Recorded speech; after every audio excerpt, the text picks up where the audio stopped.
Assalamualaikum warahmatullahi wabarakatuh. Di sini kami akan mempresentasikan tentang Islam pada masa dinasti Mughal di India, meliputi aspek kepemimpinan, perekonomian, dan manajemen. Anggota kelompok kami terdiri dari Ayu Marafi, Diki Wahyudi, dan Zumratus Solihah. Sejarah awal terbentuknya dinasti Mughal. Kerajaan ini didirikan oleh Zainuddin Muhammad Babur pada tahun 1526 sampai 1530 Masehi. Kelompok Sultan Babur ini telah lama masuk Islam dan mereka ahli dalam melakukan peperangan. Sultan Babar atau Babur adalah seorang keturunan bangsa Turki dari pihak ayah dan bangsa Padang Pasir Lodi atau Genghis Khan dari pihak ibu. Sebagai seorang keturunan Mongol, Babar memiliki sifat bawaan pemberani dan ahli dalam perang. Ia berpandangan bahwa India akan berhasil dibangun menjadi imperium yang kuat mengingat kekayaan yang dimilikinya. Pada saat Babur berkuasa di Kabul, situasi di India sedang dalam masa kekacauan pada masa pemerintahan Ibrahim Lodi. Kesempatan ini sebagai pintu bagi Babur untuk merealisasikan impiannya memperluas imperium sampai di India. Sultan Babur segera menyiapkan pertempuran untuk menjatuhkan Raja Lodi. Pada tahun 1526 terjadi pertempuran besar di kota Panipat. Sultan Ibrahim Lodi dapat dikalahkan oleh tentara Sultan Babur dan berakhirlah kerajaan Delhi.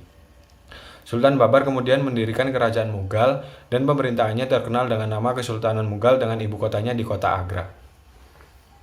Selanjutnya saya akan menjelaskan tentang kepemimpinan Sultan-Sultan dinasti Mughal. Yang pertama yaitu Zainuddin Babur. Masa pemerintahan Babur ditandai oleh dua persoalan besar, yakni yang pertama, bangkitnya kerajaan-kerajaan Hindu yang mencoba melepaskan diri dari kekuasaan Islam. Mereka memberontak antara tahun 1526 dan 1527 Masehi. Yang kedua, munculnya penguasa Muslim yang mengakui pemerintahannya di Afghanistan yang masih setia kepada keluarga Lodi.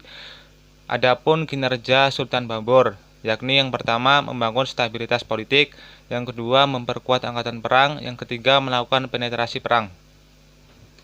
Yang kedua adalah Nasiruddin Humayun.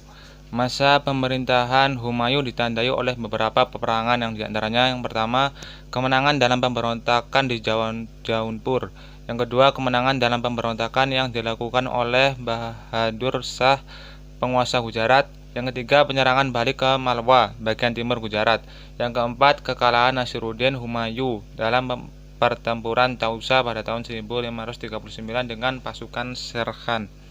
Bismillahirrahmanirrahim. Di sini saya akan melanjutkan presentasi dari teman saya tentang kepemimpinan Sultan-Sultan dinasti Mughal. Yang ketiga yakni Sultan Akbar Agung.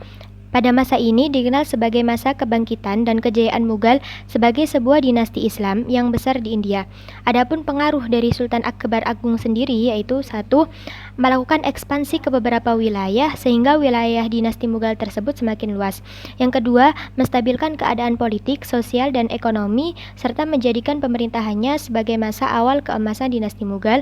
Yang ketiga, menerapkan politik sul-e-kul atau toleransi universal yang memandang semua rakyat sama derajatnya tanpa membandingkan ketentuan agama atau lapisan sosial. Nah, adapun reformasi yang dilakukan pada politik sul-e-kul ini, satu, menghapuskan jizyah bagi non-muslim. Yang kedua, memberikan pelayanan pendidikan dan pengajaran yang sama bagi setiap masyarakat. Yang ketiga, membentuk undang-undang perkawinan baru.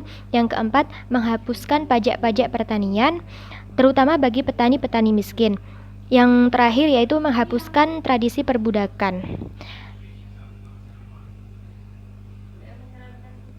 Pimpinan yang keempat yakni Nuruddin Muhammad Salim atau biasa dikenal dengan Jihangir. Jadi pada masa ini diwarnai oleh dua pemberontakan, yakni pemberontakan di Ambar dan yang kedua pemberontakan di lingkungan istana oleh putranya. Pada pemberontakan kedua ini, putranya dibantu oleh Panglima Muhammad Har, yakni dengan menangkap dan serta menyekap Jihangir. Pada masa kepemimpinannya ini juga Jihangir berhasil menundukkan Bengala, Mewar, serta Kangra. Usaha-usaha pengamanan wilayah serta penaklukan yang ia lakukan untuk mempertegas kenegaraannya ini diwarisi oleh ayahnya, yakni Sultan Akbar Agung. Kepemimpinan Shah Jahan. Pada kepemimpinan Shah Jahan, pemerintahannya lebih memfokuskan pada penyelesaian pemberontakan di wilayah taklukan, sehingga kebijakan pemerintah dalam bidang yang lain kurang maksimal.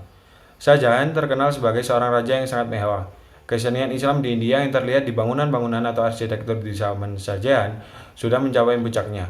Wujud kesenian itu merupakan gabungan dari kesenian Iran dan India atau Indo-Persian. Sebagian besar dari kekayaan dan kekuasaannya digunakan untuk mendirikan istana dan masjid-masjid yang indah.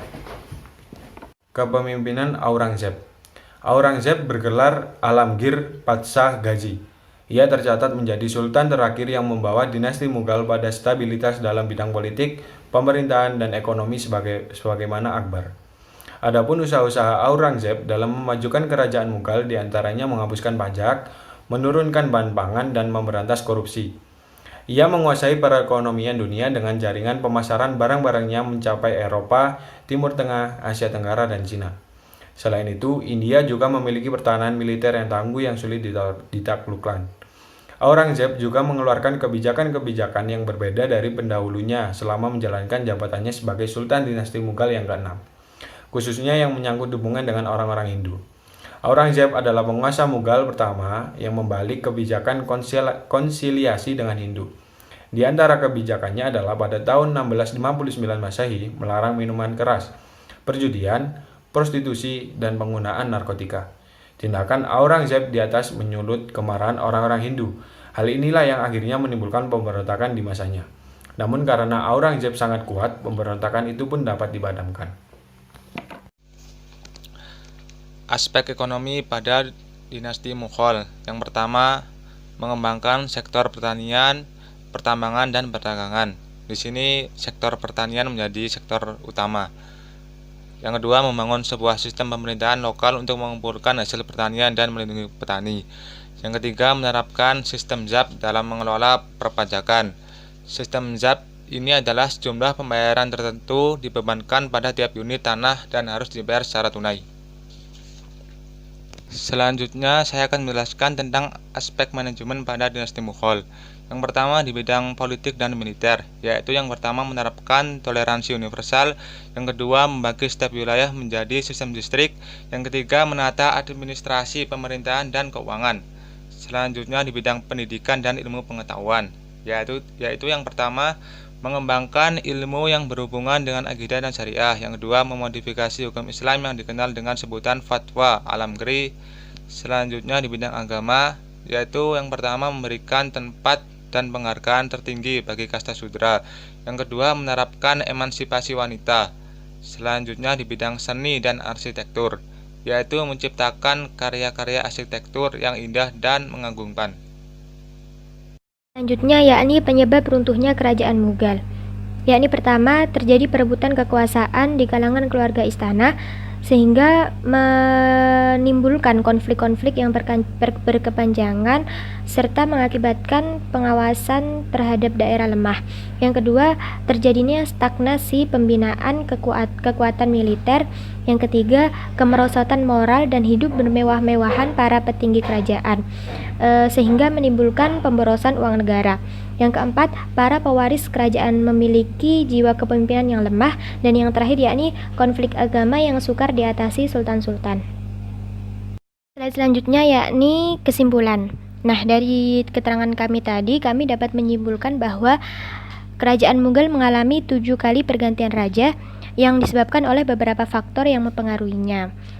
Pada masa Sultan Akbar menjadi masa kejayaan kerajaan Mughal karena pada saat itu kerajaan Mughal menjadi kerajaan Islam terbesar di India, dan kerajaan Mughal mengalami kemunduran pada generasi setelah Sultan Aurangzeb karena gagal membangun kesatuan kerajaan.